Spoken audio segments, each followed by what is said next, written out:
যারা সচেতন অভিভাবক আছে, আমরা যারা ঘরের অভিভাবক আছে, আমরা আমাদের স্ত্রীদের ব্যাপারে সচেতন হতে হবে। আমার স্ত্রী মার্কেটে যায় আমার টাকা দিয়া, এখন সে কি পর্দার বিধান মেনে যায় কিনা এটা আমি লক্ষ্য করতে হবে। আমার মেয়ে কলেজে যায়, এখন সে কি পর্দা মেনে যায় কিনা এটা আমি অভিভাবক হিসাবে খেয়াল করতে হবে। আমি মুফতি সাহেব, আমি খতিব সাহেব বছরের পর বছর, বছরের পর বছর, মাসের পর মাস, মাসের পর মাস এখানে যদি পর্দার বিধানের ওয়াজ করে, সমাজের মধ্যে পর্দার বিধান কি হবে না? কায়েম হবে না। যারা সমাজের কর্ণধার, আমার কথা অনুযায়ী তারা যদি বাস্তবায়ন করে, সমাজের মধ্যে আইন প্রয়োগ করে, তারা একদিনের মাথায়, সপ্তাহের মাথায় পর্দার বিধান কায়েম করা তাদের দ্বারা সম্ভব হবে ইনশাআল্লাহ। কথা জামান কামা ফাদ্দালা মাকানান আলা মাকান ওয়া ইনসানান আলা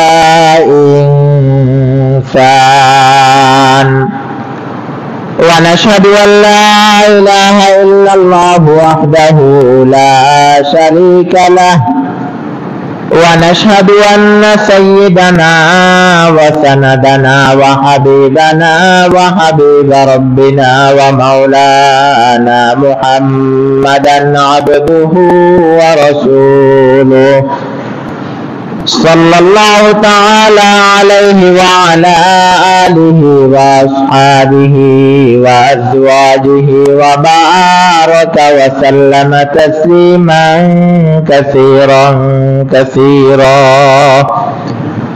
أعوذ بالله من الشيطان الرجيم. بسم الله الرحمن الرحيم.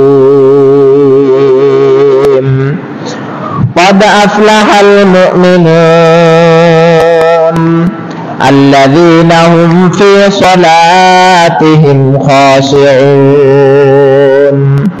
والذين هم عن اللغو معرضون والذين هم للزكاة فاعلون والذين هم لفروجهم حافظون. وقال النبي صلى الله عليه وآله وسلم: المرأة إذا صلت خمسها وصامت شهرها وأحصنت فرجها وأطاعت بعلها فلتدخل من أي أبواب الجنة شاءت أو كما قال عليه الصلاة والسلام. اللهم صل على محمد وعلى آل محمد كما صليت على إبراهيم وعلى آل إبراهيم. সবাই পড়েন إنك حميد مجيد. اللهم بارك على محمد وعلى آل محمد كما باركت على إبراهيم وعلى آل إبراهيم إنك حميد مجيد. محبت ایک عجیب شے ہے بیان کرنا ناممکن. محبت ایک عجیب شے ہے بیان کرنا ناممکن. نہ مرتا ہے نہ جیتا ہے عجیب حالت ہے ہماری. لا الہ الا اللہ لا الہ الا اللہ لا الہ الا اللہ لا الہ الا اللہ. محبت میں مصیبت ہے یہ قدرت کا حقیقت ہے. मोहब्बत में मुसीबत है ये कुदरत का हकीकत है, जहाँ बारिश बरसती है वहाँ बिजली चमकती है। ला इलाहा इल्लल्लाह, ला इलाहा इल्लल्लाह, ला इलाहा इल्लल्लाह, ला इलाहा इल्लल्लाह, ला इलाहा इल्लल्लाह, ला इलाहा इल्लल्लाह, ला इलाहा इल्लल्लाह, ला इलाहा इल्लल्लाह, ला इलाहा इल्लल्लाह मुहम्मदुर रसूलुल्लाह। আলহামদুলিল্লাহ, মহান রব্বুল আলামিনের অসংখ্য অগণিত শুকর যে মহান রব্বুল আলামিন আমাকে আর আপনাকে জুমার নামাজ আদায় করার জন্য মসজিদে আসার তৌফিক দিয়েছে, এই জন্য একবার শুকর আদায় করি আলহামদুলিল্লাহ। আলহামদুলিল্লাহ, আর একটু জোরে বলি সবাই আলহামদুলিল্লাহ। দরুদ ও সালাম জনাব হযরত মুহাম্মদ সাল্লাল্লাহু আলাইহি ওয়াসাল্লামের উপর। যে আয়াতখানা তেলাওয়াত করেছি আমরা গত জুমায় সূরা মুমিনুনের দুইটা আয়াত তেলাওয়াত করেছি। মুমিন বান্দাদের 7টা গুণ, প্রকৃত মুমিন যারা এদের 7টা গুণ, 7টা গুণের মধ্যে আমরা মাত্র 2টা গুণ সংক্ষিপ্ত আকারে আলোচনা করছি। আজকের যে গুণটা আমরা আলোচনা করব, আমরা যারা এখানে আছি তারাও তো শুনবো ইনশাআল্লাহ, সাথে সাথে পর্দার আড়ালের মা বোন যারা আছি আমরা আজ সবাই শোনার চেষ্টা করবো ইনশাআল্লাহ। আল্লাহ তাআলা মুমিন বান্দাদের গুণ নিয়ে যে আলোচনা করছেন, আল্লাযীনা হুম ফি সালাতিহিম খাশিউন, তাদের নামাজটা কেমন হবে এই নিয়ে গত সপ্তাহে আলোচনা করছি। দ্বিতীয় নাম্বার যে গুণটার কথা রব্বুল আলামিন বলছেন, ওয়াল্লাযীনা হুম আনিল লাগবি মুরিদুন, যারা প্রকৃত মুমিন ঈমানদার বান্দা বান্দি হবেন তারা লাগবো অনর্থক কথাবার্তা বলবে না। অনর্থক কথাবার্তা কি, অযথা কথাবার্তা কি, এগুলো আমরা গত জুমায় সংক্ষিপ্ত আকারে আলোচনা করছি। আজকে তৃতীয় নাম্বার গুণ হচ্ছে প্রকৃত ঈমানদার যারা, মুমিন যারা। এই গুণগুলো আলোচনা করার কারণ হচ্ছে যদি আমাদের মাঝে গুণগুলা থাকে তাহলে তো আলহামদুলিল্লাহ আমরা এগুলা ধরে রাখার চেষ্টা করব অবশ্যই। আর যদি আমাদের কাছে গুণগুলা পরিপূর্ণ নাই থাকে তাহলে যেন আল্লাহ তাআলা আমাদেরকে গুণগুলা দ্বারা মালামাল করে দেয়। সবাই বলি আমিন। তৃতীয় নম্বর গুণ হচ্ছে ওয়াল্লাযীনা হুম লিয-যাকাতি ফাইলুন, যারা প্রকৃত ঈমানদার হবে, মুমিন হবে, মুত্তাকি হবে, তারা যাকাত সুন্দরভাবে আদায় করবে। তো যাকাতের আলোচনা তো আমরা অন্য সময় আলোচনা করছি, এখন যাকাতের আলোচনা আর করব না। চতুর্থ নাম্বার যে গুণটা, আজকের যে মূল পয়েন্টটা আমাদের সবাই আমরা খেয়াল করব, খুবই গুরুত্বপূর্ণ একটি বিষয়, সেটি হচ্ছে যে রব্বুল আলামিন মুমিন বান্দা এবং মুমিন বান্দীদের চতুর্থ নাম্বার যে গুণটি হবে সেটি রব্বুল আলামিন বলে, ওয়াল্লাযীনা হুম লিফুরুজিহিম হাফিজুন, ওয়াল্লাযীনা হুম লিফুরুজিহিম হাফিজুন। যারা প্রকৃত ঈমানদার হবে, যারা প্রকৃত মুমিন হবে, যারা প্রকৃত মুমিনা হবে, মহিলা হবে, ওয়াল্লাযীনা হুম লিফুরুজিহিম হাফিজুন, তারা তাদের সতর, তারা তাদের লজ্জাস্থানের হেফাজত করবে।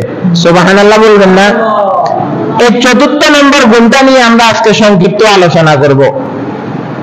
যারা প্রকৃত ঈমানদার, প্রকৃত মুমিন যারা হবে তাদের চতুর্থ নম্বর গুণ হচ্ছে রব্বুল আলামিন বলে, ওয়াল্লাযীনা হুম লিফুরুজিহিম হাফিজুন, যারা প্রকৃত ঈমানদার তারা তাদের লজ্জাস্থানের হেফাজত করবে, তারা তাদের সতরের হেফাজত করবে। এখন আমাদের জানা, আমাদের কথা হচ্ছে একজন পুরুষ আর একজন মহিলা, একজন পুরুষ, এগুলো সবার জানা দরকার। একজন পুরুষ এবং একজন মহিলার, একজন পুরুষের সতর কতটুকু আর একজন মহিলার সতর কতটুকু, একজন পুরুষের সতর কতটুকু, একজন মহিলার সতর কতটুকু। সাধারণত আমরা যে কথাটি বলে থাকি যে একজন পুরুষের সতর হচ্ছে নাভি থেকে নিয়ে হাঁটু পর্যন্ত, নাভি থেকে নিয়ে কি পর্যন্ত, হাঁটু পর্যন্ত, এটা ঢাকা তার জন্য ফরজের পর্যায়, ফরজ। আর একজন মহিলার জন্য এক কথায় মহিলাদের পুরাটা শরীর হচ্ছে সতর, মহিলাদের পুরাটা শরীর কি সতর। এখন এখানে ইমামদের কিছু ইখতিলাফ আছে যে তার মুখ সতর কিনা, হাত সতর কিনা, এগুলো আমরা এখন আলোচনা করব না। আজকে আমাদের আলোচনা হচ্ছে মহিলাদের পুরা অঙ্গ ঢাকা এটা ফরজ, এটা আমরা মানবো। মহিলাদের পুরা অঙ্গ ঢাকা কি ফরজ, এটা আমরা মেনে নিব। কিন্তু যে সমস্ত ইখতিলাফি মাসআলাগুলা, এগুলো হচ্ছে ভিন্ন কথা। এক কথায় যে বস্তুর দিকে তাকানোর দ্বারা পুরুষের যৌবনের চাহিদা বেড়ে যায়, সবাই খেয়াল করতে হবে। যে মহিলার দিকে তাকানোর দ্বারা, যদি আমি তার হাতের দিকে তাকানোর দ্বারা যদি আমার গুনাহের সম্ভাবনা থাকে, তার দিকে আকৃষ্ট হওয়ার সম্ভাবনা থাকে, তাহলে এটা সতর। যদি মুখের দিকে তাকানোর দ্বারা যদি আমার গুনাহের দিকে আকৃষ্ট হওয়ার সম্ভাবনা থাকে, তাহলে এটাও কি সতর। এক কথায় মহিলারা তাদের যতটুকু সম্ভব তাদের পুরো শরীরের কি করবে, হেফাজত করবে, শরীর ঢেকে রাখার জন্য চেষ্টা করবে ইনশাআল্লাহ। তাহলে এখানে আল্লাহ তাআলা চতুর্থ নম্বর ঈমানদারদের যে গুণটার কথা বলতেছেন সেটা হচ্ছে ওয়াল্লাযীনা হুম লিফুরুজিহিম হাফিজুন। যারা প্রকৃত ঈমানদার হবে তারা তাদের লজ্জাস্থানের, তাদের সতরের হেফাজত করবে। এখন আমার আপনার প্রশ্ন, আমার আপনার জানার বিষয় হচ্ছে আমি আর আপনি আমার আপনার সতরের হেফাজত কতটুকু করতেছি। আমি আর আপনি আমার আপনার সতরের হেফাজত, আমি আর আপনি আমার আপনার লজ্জাস্থানের হেফাজত কতটুকু করতেছি। যদি আমি আর আপনি আমার আপনার সতরের হেফাজত পরিপূর্ণ করতে পারি তাহলে আলহামদুলিল্লাহ, আর যদি পরিপূর্ণ করতে না পারি তাহলে অবশ্যই অবশ্যই আমাকে চতুর্থ নম্বর ঈমানদারের যে গুণ সতরের হেফাজত করা, লজ্জাস্থানের হেফাজত করা, আমি এটা অবশ্যই করতে হবে। এখন আমার জানার বিষয় হচ্ছে আমরা যারা পুরুষ, আমরা যারা মুমিন পুরুষ, আমরা আমাদের সতরের হেফাজত করি কিনা। এখন আমাদের সতরের হেফাজত কিভাবে হবে? সহজ কথা, আমি যখন গোসল করতে যাই তখন কি আমার সতরের হেফাজত থাকে কিনা, আমার পায়জামা, আমার লুঙ্গি, আমার জামা আমার কতটুকু উঠলো। যে পুরুষের নাভি থেকে হাঁটু পর্যন্ত যে সতরের কথা আমরা বলে থাকি, এটা কি আমরা পরিপূর্ণ দেখে থাকি, না আমরা এটা থেকে অনেক সময় বেখেয়ালির কারণে আমার আপনার এটা থেকে কাপড় সরে যায়। এটা কিন্তু আমরা খেয়াল করতে হবে। এখন আমরা যারা গোসল করি সবাই খেয়াল করতে হবে, আমরা যারা গোসল করি পুরুষ মানুষ, আমি যে নদীর মধ্যে, পুকুরের মধ্যে গোসল করার সময় আমার লুঙ্গি, আমার পায়জামা আমার হাতের উপর উঠছে কিনা, আমার হাতের উপর উঠছে কিনা। যদি উঠে তাহলে আমি আমার সতরের যে হেফাজত করার কথা ছিল আমি হেফাজত করি নাই। অনেকে তো যুবক ভাইরা আমরা অনেক সময় যে আমরা গোসল করার সময় এমন ভাবে লুঙ্গিকে উপরের দিকে তুলি বা বিভিন্ন জমিনের মধ্যে কাজ করার সময় আমরা আমাদের পায়জামা, লুঙ্গি, ফরদানের মধ্যে যে জিনিস থাকে এটা এই পরিমাণ তুলি যে আমার আপনার ফরজের গুনাহ হয়, আমার আপনার কি হয়, ফরজের গুনাহ হয়। আপনি জমিনের মধ্যে কাজ করেন কোনো সমস্যা নেই, আমি আমার আপনার ফরজ যেই সতর ঢাকা যতটুকু, এটা আমি আর আপনি দেখিও কিন্তু কাজ করতে পারি। এটা একজন পুরুষ দেখিও কাজ করা কি সম্ভব। কিন্তু দেখা যায় অনেক সময় আমার আপনার লুঙ্গি, পায়জামা অনেক সময় সতরের অনেক উপরে উঠে যায়। এগুলা কিন্তু খুব লজ্জাজনক কথা। একজন মুরব্বী যদি একটা ছেলের সামনে, একটা ছোট বাচ্চার সামনে যদি আমার আপনার পোশাকের যে শালীনতা থাকার কথা ছিল এটা যদি আমি আর আপনি এদিকে খেয়াল না করি, নতুন যে প্রজন্ম আসবে এদের মাঝে কিন্তু এই লজ্জা শরমটা আর থাকবে না। এই জন্য সর্বপ্রথম আমরা যারা অভিভাবক, আমরা যারা মুরব্বী আছি, আমরা সতরের বিষয় খেয়াল রাখবো ইনশাআল্লাহ। দ্বিতীয় নম্বর বিষয় হচ্ছে অনেক জায়গায় অনেক সময় দেখা যায় বিভিন্ন যুবক পোলাপাইন, বিভিন্ন কি যুবক পোলাপাইন বিভিন্ন প্রকারের শর্ট প্যান্ট গুলা পরিধান করে। শর্ট প্যান্ট গুলা কি করে পরিধান করে, এগুলা কিন্তু একদম সমাজের খেলাফ, এগুলা ভদ্র সমাজের খেলাফ, পরিপন্থী এই সমস্ত কাজগুলা। আমি ওই সমস্ত যুবকদেরকে প্রশ্ন করতে চাই, আমি ওই সমস্ত যুবকদের মায়েদের কাছে আমি প্রশ্ন দিতে চাই, আমি ওই সমস্ত যুবকদের বাবা যারা, বড় ভাই যারা, বড় বোন যারা, তাদেরকে আমি বলতে চাই, যে সন্তান আপনার সন্তান, যে ছেলে আপনার বড় ভাই, আপনার ছোট ভাই আপনার সামনে এই পরিমাণ পোশাক পরিধান করলো, যেটা একেবারে শরীয়তের পরিপন্থী, এটাও তো একটা বিষয় আছে। দ্বিতীয় নম্বর যে লজ্জা হায়ার বিষয়, এটাও তো পরিপন্থী একটা বিষয়। এই জন্য আমি সচেতন অভিভাবক হয়ে আমি কিভাবে আমার এই যুবক সন্তানকে, প্রাপ্তবয়স্ক সন্তানকে আমি এই সমস্ত চট প্যান্ট গুলা পরিধান করে বাহির হতে দিই। এই জন্য আমরা যারা অভিভাবক আছি, আমরা আমাদের সন্তানদের ব্যাপারে খুব সতর্ক হতে হবে। আমার সন্তান কোন এই সমস্ত চট প্যান্ট গুলা পরিধান করে, লজ্জার হেফাজত না করে, সতরের হেফাজত না করে যেন রাস্তাঘাটে চলাফেরা করতে না পারে। আমরা যারা অভিভাবক আছি আমরা সবাই কি করতে হবে? ইনশাআল্লাহ খেয়াল রাখতে হবে। একটা ভদ্র সমাজের মধ্যে এগুলো হতে পারে না। আমরা যারা অভিভাবক আছি আমরা যদি এই বিষয়ে সতর্ক থাকি, এই বিষয়ে খেয়াল করি, তাহলে সমাজের মধ্যে এই সমস্ত এগুলা পরিধান করা, এগুলা লজ্জা শরমের যে বিষয় আছে, আল হায়া ও শুবাতুন মিনাল ঈমান, লজ্জা এটাও কিন্তু ঈমানের একটা অঙ্গ। কিন্তু দেখা যায় এই সমস্ত এগুলা পরিধান করার কারণে ভাই বোনের সামনে যাইতেছে, ছেলে মায়ের সামনে চলাফেরা করতেছে, কিন্তু কেউ কাউকে কিছু বলে না। হায় হায় রে! এই জন্য আমরা যারা আছি আমরা এই বিষয়ে খুব সতর্ক থাকবো ইনশাআল্লাহ। ওয়াল্লাযীনা হুম লিফুরুজিহিম হাফিজুন। ইমানদারের চতুর্থ নম্বর গুণ হচ্ছে লজ্জাস্থানের হেফাজত করবে। লজ্জাস্থানের কি করবে? হেফাজত করবে। পুরুষদের বিষয়টা সংক্ষিপ্ত আকারে এটা বলছি।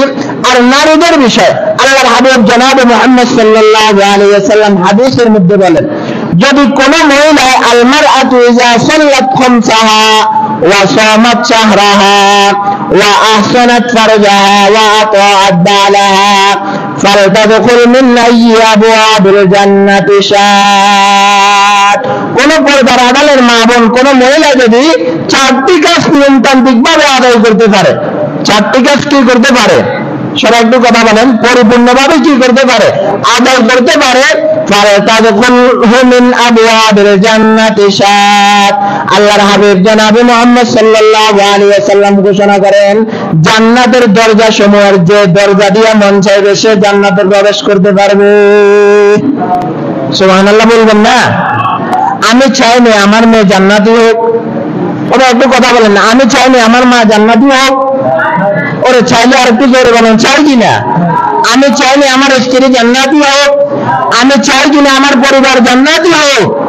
যদি আমি চাই আমার পরিবার জান্নাতি হোক, আল্লাহর হাবিব যে চারটা কথা বলছে, আল মারআতু ইযা সাল্লাত খামসাহা ওয়া সামাত শাহরাহা ওয়া আহসানাত ফারজাহা ওয়া আতাআত বালাহা। এক নম্বরে আল মারআতু ইযা সাল্লাত খামসাহা, 5 ওয়াক্ত নামাজ যদি কোন মহিলা নিয়মতান্ত্রিক ভাবে আদায় করতে পারে। এক নম্বর হচ্ছে কি? 5 ওয়াক্ত নামাজ নিয়মতান্ত্রিক ভাবে আদায় করতে হবে। কারণ মহিলারা হচ্ছে গাফেল, অলস। অনেক সময় কি তাদের মাঝে অলসতা বেশি থাকে, অলসতা কি থাকে? বেশি থাকে। এই জন্য আমরা যারা অভিভাবক আছি, আমরা যারা ঘরের অভিভাবক আছি, আমরা মহিলাদেরকে এই ব্যাপারে খুব সতর্ক থাকবো। এক নম্বর হচ্ছে আল মারআতু ইযা সাল্লাত খামসাহা, 5 ওয়াক্ত নামাজ আদায় করতে হবে। ওয়া সামাত শাহরাহা, রমজান মাসের রোজা আদায় করতে হবে। আজকের যে বিষয় আলোচ্য বিষয় আমাদের, সেটা হচ্ছে ওয়া আহসানাত ফারজাহা, লজ্জাস্থানের হেফাজত করতে হবে। লজ্জাস্থানের কি করতে হবে?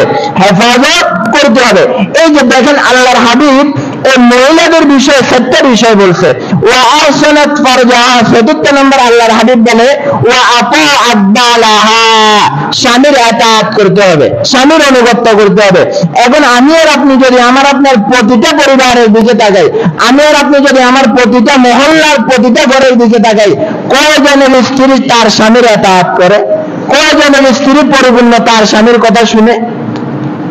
নিজস্ব আলোচনা আর কি, যে আমি যদি আমার পরিবারের দিকে তাকাই তাহলে আমি দেখি আমার স্ত্রী কি আমার কথা শুনে কিনা। আমি যদি আমার পরিবারের দিকে তাকাই তাহলে দেখি আমার স্ত্রী আমার পরিপূর্ণ কথা মানে কিনা। এখানে আর একটু খুব গুরুত্বপূর্ণ ইম্পর্টেন্ট বিষয় হচ্ছে, আমরা অনেক সময় শুধু মহিলাদের থেকে আমাদের অধিকার আদায় করতে চাই। কি চাই? আমাদের অধিকারগুলো কি করতে চাই? আদায় করতে চাই।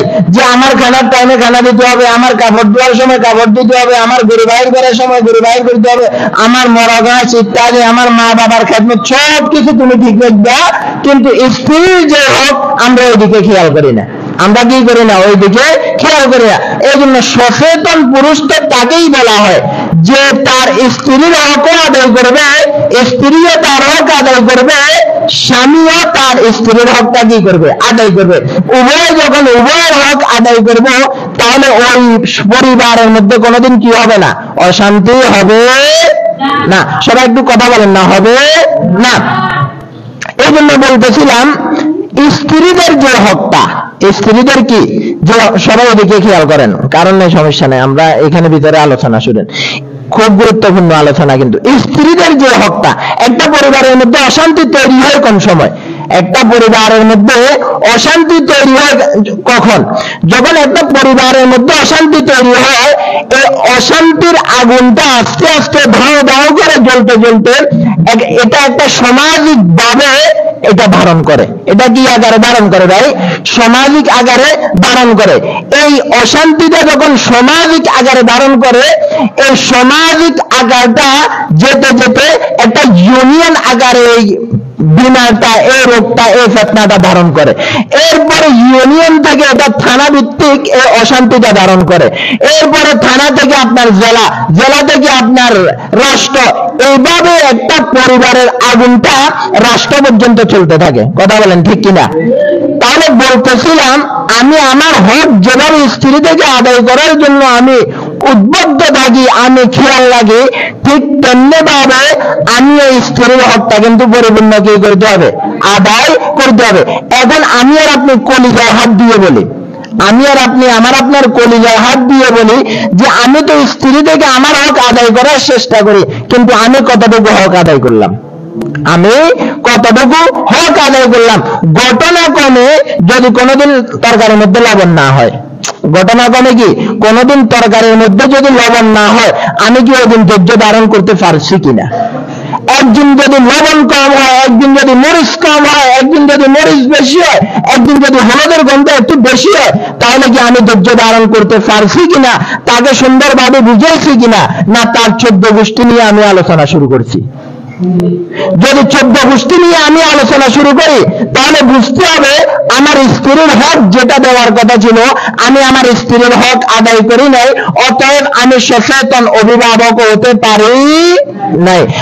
তাহলে আল্লাহ তাআলা বলছে, ওয়াল্লাযীনা হুম লিফুরুজিহিম হাফিজুন, ওয়াল্লাযীনা হুম লিফুরুজিহিম হাফিজুন। লজ্জাস্থানের যে হেফাজতের কথা, লজ্জাস্থানের হেফাজত করতে হবে। পুরুষদের কথাটা তো আমরা সংক্ষিপ্ত আকারে বলছি, এখন মহিলাদের বিষয়টা, এটা কিন্তু খুব ইম্পর্টেন্ট একটা বিষয়, ইম্পর্টেন্ট একটা বিষয়। আমি অভিভাবক, আমি স্বামী, কিন্তু আমি প্রবাসে থাকি। আমি কি থাকি? প্রবাসে থাকি। কিন্তু আমার পরিপূর্ণ যুবতী মেয়েটা, সে কি তার শরীরের হেফাজত করে কিনা?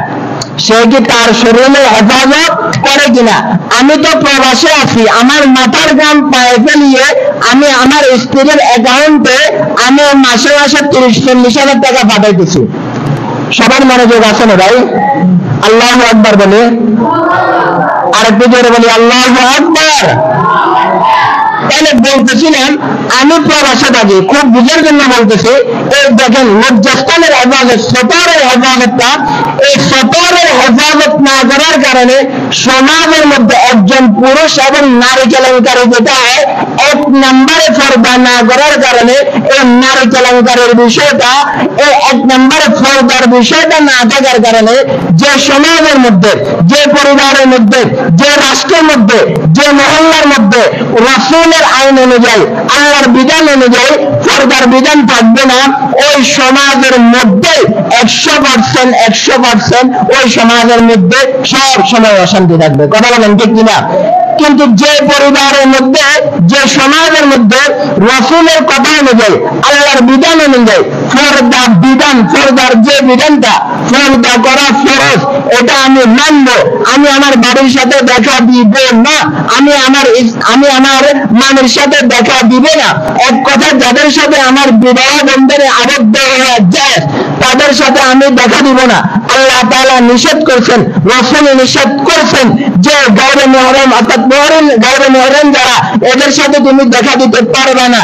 দেখা দিলে পরস্পরের গুনাহ হবে। আমি রাসূলের কথা মেনে নাই, আমি আল্লাহর কথা মানলাম না, সেখানে আমি দেখা করলাম। অতএব উভয়কে যখন আমি প্রত্যাখ্যান করে দেখা করলাম, ওই সমাজের মধ্যে অবশ্যই ফিতনা ফাসাদ তৈরি হবে। কথা বলেন ঠিক কিনা? আর যদি আমি এগুলা মেনে যদি পর্দার বিধান মেনে যদি আমি চলার চেষ্টা করি, তাহলে আমার পরিবারের মধ্যে আর অশান্তি তৈরি হওয়ার সম্ভাবনা নেই। দেখা যায় স্বামী বিদেশে থাকে এবং তার স্ত্রী তার ভাইয়ের সাথে চলে যায়। ও ভাই, কথা বুঝানোর জন্য বলতেছি। কেন? ওই যে পর্দার যে ফরজ বিধানটা ছিল, এই ফরজ বিধানটা মেনে নেই, মানে তার কি বাগিনার সাথে চলে যায়। কেন? ওই যে পর্দার যে অকাট্য ফরজ বিধান, এটা না মানার কারণে আজকে এই জন্য আল্লাহ তাআলা বলে ওয়াল্লাযীনা হুম লিফুরুজিহিম হাফিজুন, ওয়াল্লাযীনা হুম লিফুরুজিহিম হাফিজুন। মুমিন বান্দা যারা হবে, এদের চতুর্থ নাম্বার গুণ হচ্ছে এরা কি করবে? লজ্জাস্থানের হেফাজত করবে। আল্লাহ তাআলা বলেন, আল্লাহ রাসূল মহিলাদের ব্যাপারে বলেন, যে মহিলা 4টা কাজ করতে পারবে, এর মধ্যে তৃতীয় নম্বর কাজ হচ্ছে যে মহিলা লজ্জাস্থানের হেফাজত করতে পারবে, ওই মহিলা জান্নাতের যে দরজা দিয়ে মন চাইবে ওই দরজা দিয়ে জান্নাতে প্রবেশ করতে পারবে। সুবহানাল্লাহ বলবেন না? ওই মনোযোগ মনে হয় নাই, সুবহানাল্লাহ বলেন না? এই জন্য বলতেছিলাম والذين هم لفروجهم حافظون والذين هم لفروجهم حافظون। এই জন্য আমরা যারা সচেতন অভিভাবক আছি, আমরা যারা ঘরের অভিভাবক আছি, আমরা আমাদের স্ত্রীদের ব্যাপারে সচেতন হতে হবে। আমার স্ত্রী মার্কেটে যায় আমার টাকা দিয়া, এখন সে কি পর্দার বিধান মেনে যায় কিনা এটা আমি লক্ষ্য করতে হবে। আমার মেয়ে কলেজে যায়, এখন সে কি পর্দা মেনে যায় কিনা এটা আমি অভিভাবক হিসাবে খেয়াল করতে হবে। আমি মুফতি সাহেব, আমি খতিব সাহেব বছরের পর বছর, বছরের পর বছর, মাসের পর মাস, মাসের পর মাস এখানে যদি পর্দার বিধানের ওয়াজ করে, সমাজের মধ্যে পর্দার বিধান কি হবে না? কায়েম হবে না। যারা সমাজের কর্ণধার, আমার কথা অনুযায়ী তারা যদি বাস্তবায়ন করে, সমাজের মধ্যে আইন প্রয়োগ করে, তারা একদিনের মাথায়, সপ্তাহের মাথায় পর্দার বিধান কায়েম করা তাদের দ্বারা সম্ভব হবে ইনশাআল্লাহ। কথা বলেন না ঠিক কিনা? আমি এখানে পর্দার বিধানের ওয়াজ করতে পারি, কিন্তু যারা আমরা বাইরে আছি, আমি সেখানে গিয়ে আমার অধিকার খাটানোর, যে প্রভাব খাটানোর সেই অধিকার আমার নেই। কিন্তু আপনি ঘরের স্বামী হিসাবে আপনার অধিকার আছে, আছে কিনা ভাই? আপনি একজন ঘরের বড় ভাই হিসাবে আপনার অধিকার আছে। আপনি আপনার বোনকে পর্দার জন্য বাধ্য করতে পারবেন, আপনি আপনার স্ত্রীকে পর্দার জন্য বাধ্য করতে পারবেন, কিন্তু আমি পারবো না। সেটা কি পারবো না? আমি পারবো না। এই জন্য বলতেছিলাম ওয়াল্লাযীনা হুম লিফুরুজিহিম হাফিজুন। মুমিন বান্দা হচ্ছে, মুমিন বান্দার চতুর্থ নম্বর গুণ হচ্ছে তারা তাদের লজ্জাস্থানের হেফাজত করবে। তারা কি করবে? তাদের লজ্জাস্থানের হেফাজত করবে। এই জন্য খুব গুরুত্বপূর্ণ আলোচনা। এই একটা বিষয় আলোচনা করলে সময়টা শেষ, সময় নেই, কি আলোচনা করবো?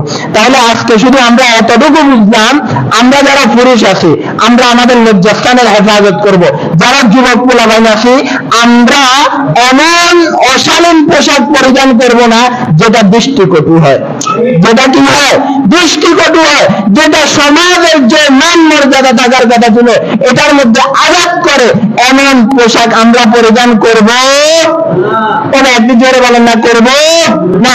যে সমস্ত যুবক অনেক সময় বিভিন্ন জায়গায় দেখা যায় আপনি শর্ট প্যান্ট পরিধান করে আমার রাস্তা হাঁটে, ইন্না লিল্লাহি ইন্না ইলাইহি রাজিউন, এটা কি বৌদ্ধ সমাজের কাজ হতে পারে? এটা কিভাবে সম্ভব? এই জন্য আমরা যারা অভিভাবক আছি, আমরা আমাদের সন্তানদেরকে এই সমস্ত অশালীন পোশাক পরিধান করাবো না ইনশাআল্লাহ। আজকে যদি এগুলো পরিধান করার সুযোগ আমি দিই, দেখা যাবে এর কিছুদিন পরে আমার সন্তান আমার সামনে দিয়া অন্যের মেয়েকে নিয়ে যাবে, একটুও চিন্তা করবে না। কথা বলেন না ঠিক কিনা? এই জন্য এগুলোর যদি সুযোগ দিই, আরো বড় বড় কাজগুলা করবে, সে একটু আমাকে তোয়াক্কা করবে না। এই জন্য ছোট থেকে তাকে আদর্শ শিক্ষা দিতে হবে ইনশাআল্লাহ।